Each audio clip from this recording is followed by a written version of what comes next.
So good afternoon everyone, আমি Asima daily blogging চ্যানেলে আবার একটি নতুন ভিডিওতে আপনাদের সকলকে আবার একবার স্বাগত। আশা করবো আপনারা সকলে বেশ ভালো আছেন, সুস্থ আছেন, যে যেখানেই আছেন। আমিও ভালো আছি। আর ইচ্ছাটা ছিল আজকে সকাল থেকেই ব্লগটা শুরু করার, কিন্তু আজকে অনেকগুলো কাজ ছিল। আর আজকে মিঠির মনে শরীরটা আজকে ভালো নেই, তার জন্য স্কুল অনেকবার সকালে উঠালাম, কিন্তু উঠতে পারলো না। অন্যদিন কিন্তু একবার উঠলেই না উঠে পড়ে ঝট করে। আচ্ছা বেশ, তো এখন বলছি 1:48, মাকে খেতে দেওয়া হয়ে গেছে। আর আজকে দুপুরে লাঞ্চটা আপনাদের সঙ্গে মিস করিনি, মাকে দেওয়া হয়ে গেছে, বাট তাও আমি আপনার সঙ্গে একটু শেয়ার করবো, ঠিক আছে? তো চলুন, এখানে তো পাতুরিটা বসিয়েছি, এই যে এখানে পাতুরিটা বসিয়েছি। আর পাতুরিটা আমি দিদিকে বললাম যে আমি করবো, বাকিগুলো তুমি করে দিও। তো আমি ডালটা বসিয়ে দিয়েছিলাম, দিদি এসে ভাত বসালো। আজকে হচ্ছে বাঁধাকপি মাছের মাথা দিয়ে তৈরি।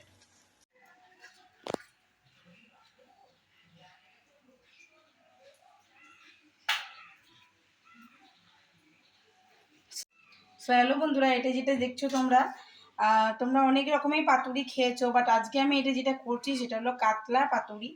তো কাতলা মাছটা আমি এখানে তোমার ধরো আমি 6 পিসের মতো নিয়েছি কাতলা মাছ।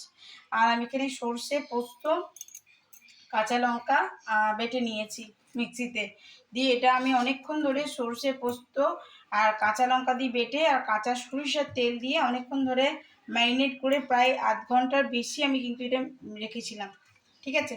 এবার এটা আমি করতে দেবো। আর ফুল ভিডিওটা আমি খুব তাড়াতাড়ি তোমাদের সঙ্গে আবার শেয়ার করব।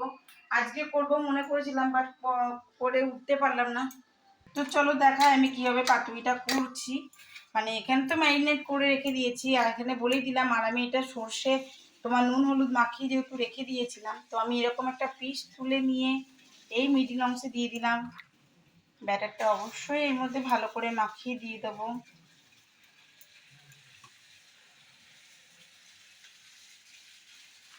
তোমরা কেমন করে পাতুরি করো সেটা আমাকে অবশ্যই জানিও। আমি এরকম একটা কাঁচা লঙ্কা নিয়েছি, যেটা আমি মাছ বরাবর এভাবে চিড়ে নেব।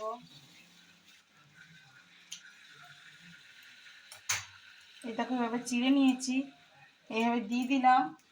আর উপর থেকে দিয়ে দেবো একটুখানি আমি কাঁচা সরিষার তেল।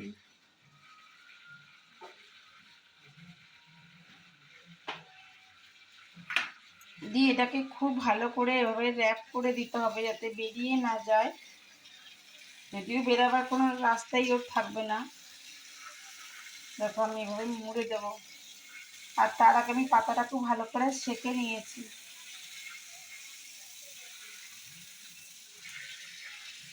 এই যে সুতো দিয়ে আমি ভালো করে এটা বেঁধে নেবো।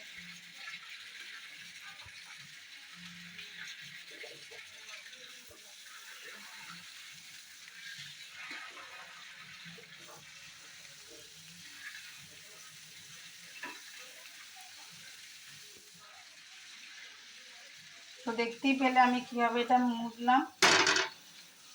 আর এটা আমি আজকে করবো তাওয়াতে, সেটাও তোমাদেরকে দেখাচ্ছি।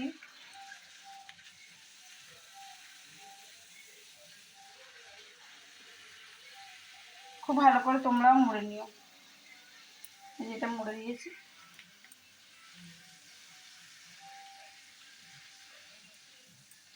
এবার কুচুপ করে কেটে দেবো। এখানে কোনো একটা অংশে একে গুঁজে দেবো।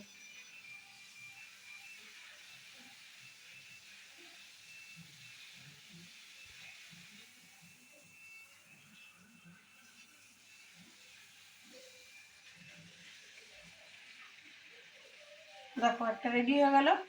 এইভাবে আমি সবগুলোকে রেডি করে নেব।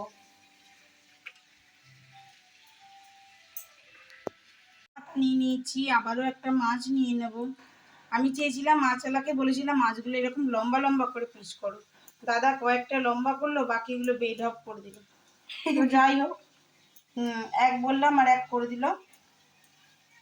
যা করলো করলো। এবার আমি দেখো একটা মাছ আবারও দিয়ে দিয়েছি, ভালো করে দিয়ে দিলাম মশলা। প্রতিটা মাছে খুব ভালো করে মশলা মাখিও। আমি কিন্তু এতে দই বা কিছু আর দিইনি, বাট খুব তাড়াতাড়ি এই রেসিপিটা তোমাদের সঙ্গে আমি শেয়ার করব। আজকে করে ফেলেছি, বাট তোমাদের সঙ্গে শেয়ার করতে পারিনি। দেখো এক একটা এক এক রকম করে আমি মুড়ে দিচ্ছি।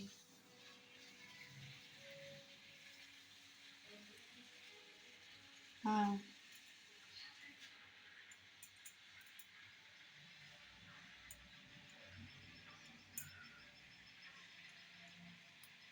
এবার উত্তম মধ্যম দেওয়ার মতন ভালো করে এদিক ওদিক করে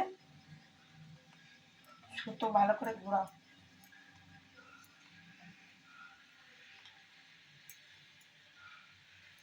দেখো এমন করে এমনি করে ঘুরাবে যাতে না খুলে যায়।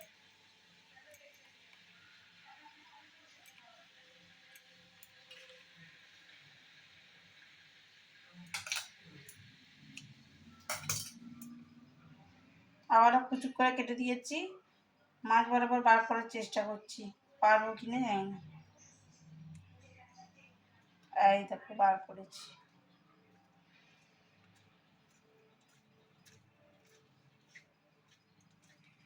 এই দেখো স্টিচ করার মতন বার করে দিয়েছি। তো আবারও এক দুবার প্রয়াস লাগাতে হবে আমাকে, নাহলে খুলে। হুম,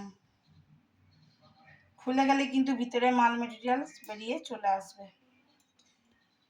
দেখো এইটা কেমন ফাঁক দিয়ে বলছিল, আমি ওকে ছাড়িনি, এইভাবে ঢুকিয়ে দিয়েছি। চলো দেখো এটাও প্যাক হয়ে গেছে, কিন্তু আমার দাদা রেডি হয়ে গেছে। আমি এবার যেটা করবো সেটা হয়ে গেলে তাওয়াটার মধ্যে করবো, যেহেতু তাই এখন গ্যাসটা চালিয়ে নিলাম, তাওয়াটা বসিয়ে দিলাম আর তাওয়াতে দিয়ে দিলাম কিছুটা খানিক তেল। এবার খুবই সিমে করে গ্যাসটা আমি একে একে মাছগুলো আমি এর মধ্যে চাপিয়ে দেবো। এবার তোমরা বলতেই পারো যে আমি এখানে 6টা পিস বলেছিলাম, আমি না বড়গুলোর মধ্যে 2 করে পিসের মাছ দিয়েছি, কারণ আমরা যত না বেশি ভালোবাসি তার থেকে বেশি মিঠি বাবা ভালোবাসে। আর মিঠির জন্য কাঁচা লঙ্কা ছেঁড়া একটা দিইনি, যেটা ও খাবে। তো এই যে দেখো এবার এগুলো আমি এর মধ্যে দিয়ে দিলাম। এই যে দেখো সবকটা মাছ দিয়ে দিয়েছি, আর এইভাবে একটু এদিক এদিক করে দেবো, আর সিমে আছে হতে দেবো। তো দেখায় আমি একটা থালার সাহায্যে এভাবে এটা একটু ঢাকা দিয়ে দিয়েছিলাম। ঠিক আছে, এবার আমি ঢাকাটা খুলে দিয়ে আমি আস্তে আস্তে করে এক পিঠ উল্টে দেবো। এইভাবে আস্তে আস্তে আপনারা উল্টে পিঠে এরকম, এই যে রংটা আজকে দেখতে পাচ্ছেন, এরকম করে করবেন। একটু সময় দিতে হবে, যেন সিমে আছে করবো। এরকম তাহলে আমার 4টে হয়ে গেল। এই যেহেতু 2 করে মাছ আছে, তার জন্য আমি ডবল র্যাপ করেছি। আবার আমি উল্টো দিকে যেহেতু উল্টিয়ে দিলাম, আমি আবার এটা ঢাকা দিয়ে দিলাম। আর গ্যাসটা কিন্তু একদম সিমে করা আছে, আপনাদেরকে দেখিয়ে দিই, এটা সিমে করা আছে। এটা হোক, আবার আমি 3 মিনিট পর ফিরে আসছি। মিটি বাবাকে একটা পাতুরি তুলে দে। মাছটা অসম্ভব সুন্দর, খুব সুন্দর সেদ্ধ হয়ে গেছে। আর একটা করে কাঁচা লঙ্কা দিয়েছিলাম। এই যে মিঠিও নিয়েছে এদিকে, ওর বাবাকে দিতে হয়েছে, আর এখন একটা পড়ে আছে। দেখুন মাছটা দেখায় কত সুন্দর সেদ্ধ হয়েছে, মাছটা সুন্দর সেদ্ধ হয়েছে। মিটি খেয়ে বলবি কেমন হয়েছে, কেমন আছে।